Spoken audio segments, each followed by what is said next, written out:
everybody. I'm Anita Finley, your Zoomer Times TV host. And today we have an old friend. She's probably an old friend to a lot of you because you've been reading her articles, if you think it, or, that's really kind of, well, think yes is the title of her column. But if you think it is the title of her book. And her name is Linda Sauget. If you think it, or, that's really kind of, well, think yes is the title of her column. But if you think it is the title of her book, and her name is Linda Sauget. And Linda is, I don't know, I want to call her a fortune teller, even though she's not. She's like a philosopher, but she seems to know how to say things when you need it most. And she writes her columns using a lot of very good quotations. And so we're welcome to have you, Linda. Thank you. Good morning. How are you? Yeah, good morning. And you are doing wonderful things besides writing the column. You are a professional. You have your own business that you do, but you also have been going to senior centers to give them some of your knowledge. And we haven't talked about that, I think, before, but why don't you share a little bit about what you're doing and why you like it and how they like you? Oh, thank you. The topic I love because I do really enjoy going. This whole year, almost all of our talking has been virtual, just like this. We'll do a presentation, but it's on Zoom or it's on YouTube, and then it's transmitted to the rooms. And so it's just recently in the past few months that we've been going in person again. But I love going to the assisted living facilities and independent living facilities, and just like my columns, I'll pick a topic and then I'll talk about it for an hour or 50 minutes. And I get so much pleasure from it because I see the spark in people's eyes. They understand what I'm saying. They may even know what I'm saying, but it's a reminder to have a positive attitude, to have gratefulness every day in your life. So the things that I talk about, they may very well know and practice, but it's always good to have that reminder. So I love seeing just the spark of stimulating their minds, giving ideas that they think about. And in many of the facilities, our talks are interactive. So people, it's not just lectures, but people will ask questions, share ideas. In one of the facilities, we lead positive thinking discussion groups. And so we're not lecturing at all, but we're asking questions to stimulate conversation and have everybody else participate. So I feel like that's my calling. I have a business, and that's my business, but this is more my calling because I believe so strongly in what I speak about. And so that's what I just love doing it. And any opportunity I can to get to talk at places, I love to do it. Well, Linda, I know Dave, your partner there, is not with you, but he does go to these. He's a physician. And why don't you just thank him also? I know he's not, I don't know if he's there listening or whatever, but he does speak with me. And what I think the reason that our partnership in speaking works so well is because he brings a medical and clinical perspective to the things that I talk about. So I may talk about positive thinking or gratitude, but there are actual studies that people who think positively have greater longevity. And he could speak to clinically and medically why. How come people who have a positive attitude live longer and live better? Because if you're positive, you feel better. And we all want to live long, but we want to live good lives, happy lives, content lives. So we have a good mix of information, motivational information, but backed up by clinical research and studies. So it's such a great combination. Yeah, it is. Let me ask you though, just a personal question. Do you remember your grandparents or your great-grandparents? I mean, you have an affinity for the older adults, so does that come from there? I don't know. I do remember my grandparents very well. And I don't know that I was close with them. They were very much a part of our life as we were growing up. But I'm not sure, why I have an affinity, but I definitely do. I love the wisdom. I think as people get older, they really get better.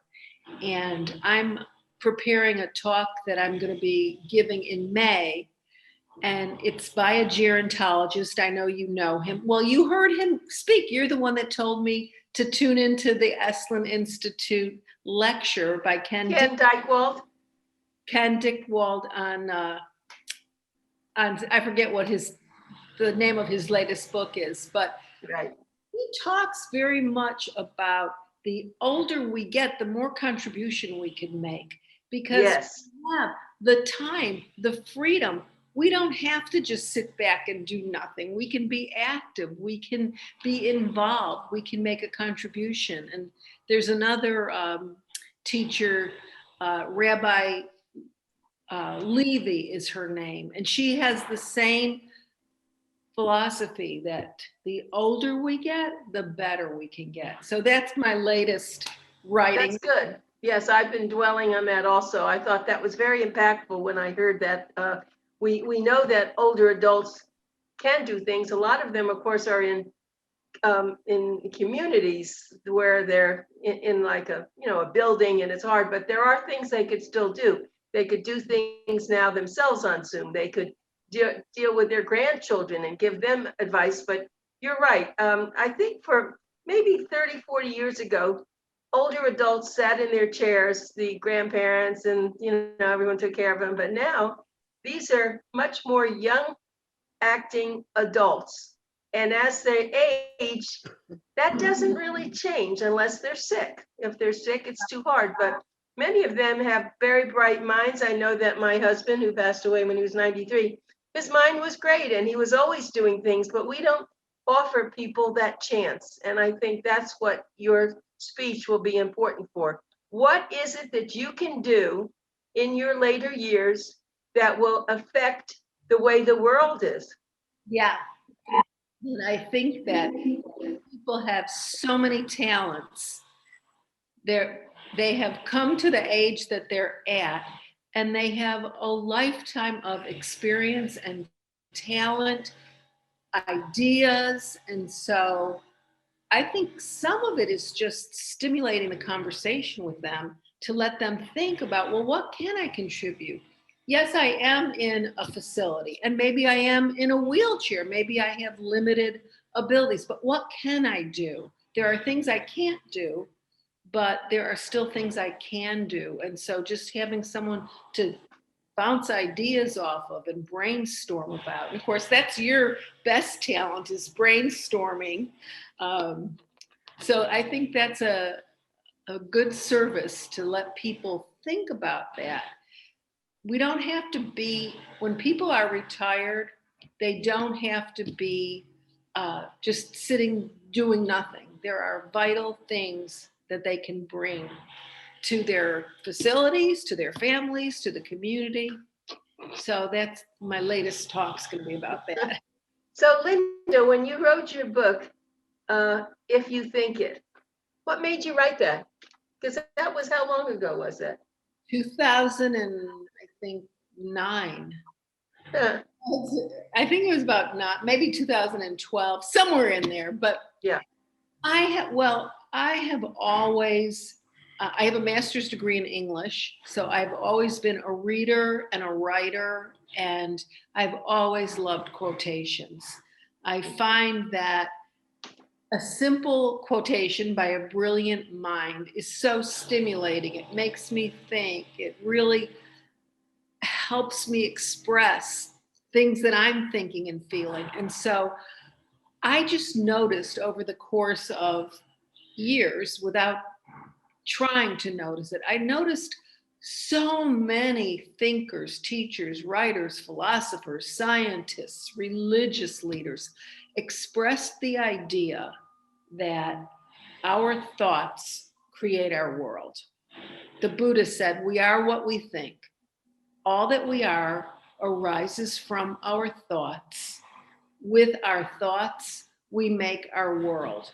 Well, that idea has been expressed hundreds and hundreds of times over thousands of years. The Buddha said that 2,500 years ago, 2,500 years ago. And so I kept noticing this theme in famous people, poets, all kinds of writers. And then I started documenting it. I started keeping track. And it was the old days. So I kept track by hand in a notebook, not even on a computer. Right. And so that was the genesis. I felt I wanted, when you compile all of these ideas from everyone, from the Buddha to Wayne Dyer, and even, more current than Wayne Dyer, it's powerful. It can't be denied how important our thinking is and how it impacts our life. And many people think that the experiences that we have impact the way we think, but it's the other way around. The way we think impacts our experiences because we filter what we see. And so, we see things the way we think. We see things the way we believe. It's not that our beliefs create what we see. But so anyway, all of these ideas were just everywhere I looked. And so I compiled all of those quotations as a reminder to be cognizant. And it's not like you have to worry, like, I just had a negative thought. No. But it's just because we're going to have negative thoughts and we're going to have bad days and we're going to have challenges and problems. That's life. But if a bell could ring after you've been having a bad day and frustration and everything going wrong and you're negative and you hate everybody and you're, when you're in that kind of a mood, which everybody gets into that state, if all of a sudden the light bulb can go off and you could say, all right, I got to get rid of this in my body. I got to get rid of all this negative energy. I have to think differently and I'll feel differently. And that's exactly what happens. You can change the way you feel and the way you're experiencing problems and frustrations by how resourceful you are in your thinking. So that has been a part of my life. I can't even, 40 years, the last 40 years or more probably. I saw it in my family. I saw how my parents dealt with problems, big problems, medical problems and issues. And it was always, okay, I can't do this, but I can still do this. I don't have this, but I still have that. And I witnessed that. And then I was reading all these famous people. And that was the genesis of the book. Well, let me then challenge you, because I think the fact you've read so much and you think so well, you ought to start writing your own quotations. You know what? I've thought about that. But you need to do that, because every once in a while I'll do that. If I need something, I think of something and I'll just write it in. But you could be very skilled at that. And I want you, please, after this conversation, Ken Dykewell taught us something about as we grow older, we need to contribute. And I'm saying to you, Linda Sauget, start thinking about some quotations and then I can use them in Boomer Times. Good motivation. No, you're right. That's a great challenge. And you're a natural to do that. You think well, you speak well, you write well. Okay, the next thing is we've talked about, for people who have read Boomer Times and you read Linda Sauget's column each month, I'm sure that you are enthralled with it and you probably cut it out, send it to friends. So I've tried to encourage Linda to write a book with her columns, because I think that we need to have them all together. And I know she will do that. Right now, she's a very busy businesswoman. But when she has time, that's probably the artist in her. And she probably will do that, I think. Something like that, right? I definitely, I want to do that, and I've saved every column, and so I am going to compile them at some point in a book. Right. So yeah. So it's wonderful that you see, as you age, you're never going to just sit around. You know that. When you're 80s and 90s and 100, you will have so much to offer. You'll be telling people what they should be thinking and how they should be thinking, because that's who you are. And there are many Linda Saugets out there who are now in their elder years, and I think you encourage them, and that's what you're going to do with your upcoming talk. But I encourage everybody to get on Zoom. In fact, I told Linda that she's really responsible in a sense for our doing these ZOOMERTIMES TV presentations, because we were always doing the radio, and it was very successful for almost 30 years. But then when COVID happened, I didn't want to go to the radio station. Our guest didn't want to go to the radio station. And so Linda said to me, why don't you think about Zoom? And I didn't know much about Zoom, but she laid it out, sentence by sentence, is what you do, that's what you do. And we got it going. And thank you. We all have to thank you, Linda, because it is very successful. And we were talking about that before we started our show today, about talk about something positive. COVID is not positive. It's very negative. People have died. It's a terrible death toll for many people. But for those of us who did not die, it has created something in many ways. And why don't you share some of that as we were discussing it? Well, I always believed that something good comes out of something bad. Bad things happen. You can't sugarcoat it. You can't deny it.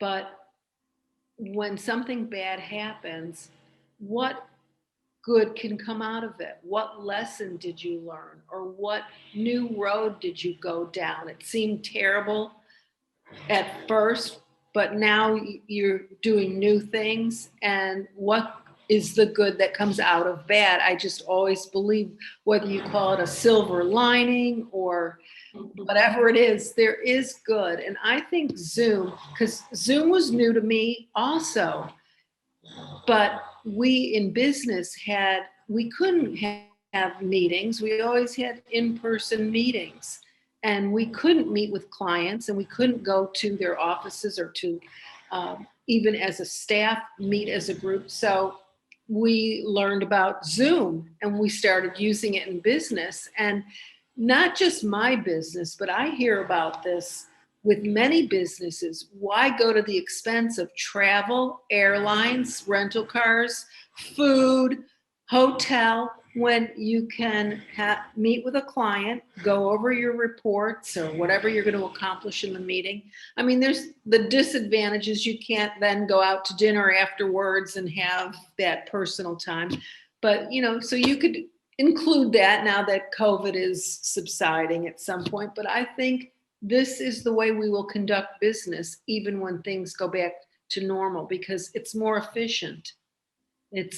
So this was a good thing that came out of something bad, a new technology that's transforming business, transforming relationships, because in the assisted living facilities, they were locked down for a year. Their families could not come and see them. Their grandchildren could not, they were not allowed to have anybody in the facility. And so they were really locked down, but through Zoom, they could see their grandchildren, their children, their families. People have celebrated holidays that way, Thanksgiving, on Zoom. And so this is a technology that I think has connected people. And even though we'll get back to being connected in person, this is going to go forward. So let me give you some ideas too. As you were talking, I was remembering Dan Verity, who is our administrator and who, of course, is the producer and director of these shows, said something very smart about the Academy Awards last night. I enjoyed it more also, and he did too, because it was a different format that it had to be because of Zoom. And that was, and we hope that it will stay that way. The other thing is I attended a funeral on Zoom. And that was interesting because usually at a funeral, everybody just sits in their chair, they do something, and unless you're part of the family, that's about it. But at this funeral, there are maybe 20, 25 people. I only knew the person who passed away. I didn't know any of the other people, and it was interesting to know more about my friend's life. And so it is opening a lot of other things, even meetings now. When you go to a meeting with the 20, 30 people, usually they'll give you time to network, but sometimes people don't feel comfortable. Who are you and what do you do? But now everybody focuses in. Who are they? We get to see it. We get to hear it. It's a different way to have meetings. Yeah, definitely. I think it is an advancement. I really do. Yeah, it truly is. And the one thing that when getting back to the older adults, people used to say, well, they're not on computers. We can't, they don't know anything. That's not true. A lot of them who really are smart and someone helps them, they can learn now. Of course, they get on their iPhones, and that's one thing. And then they get on a computer if they have one. And now with Zoom, they're getting to meet with their families, and someone may have to, unless you help me, they are helped. So I think that the older adults are now more in the mainstream with all this, don't you? I absolutely. I see they have iPads, iPhones, they have computers. They are most definitely using technology. I see it. In fact, most of the facilities that we speak at offer classes to their residents, one-on-one help or little technology classes. Sometimes I feel like I could benefit from going to it. But yeah, it's just a matter of showing somebody, and then they embrace it. They have embraced computers and Zoom, and I know that you're involved with e-learning, and you're seeing that people are taking classes and learning online from experts about whatever topic that they're interested in. It keeps their mind sharp, and it keeps people, that is so important, to not just atrophy, because your mind can atrophy if you're not stimulated, if all you're doing is watching soap operas all day. Linda, as I'm talking and seeing you, so people who are in the lectures where they can't see you as well as I see you. On Zoom, I see you, your beautiful face, your articulation. I see everything. I think, and of course we know a lot of older adults have vision problems, they have hearing problems. This way they can get it exact. And I think that's really important. And we're going to be running out of time, but so I think that for the older adults, Zoom could be very, very good to hear and to understand what's going on. Yeah, agree 100%. So yeah, I'm getting a message that we've got. I know. That's it. Well, Linda, it's been wonderful. Thank you for taking your time this morning. I know that you're a busy lady, but I always love having you, talking to you, and say hello to Dave Lemonick, who's such a great artist, and I miss him, but we'll see you soon. And thank you again for being Linda Sauget. Thank you, Anita. Okay. All right. Bye, everybody.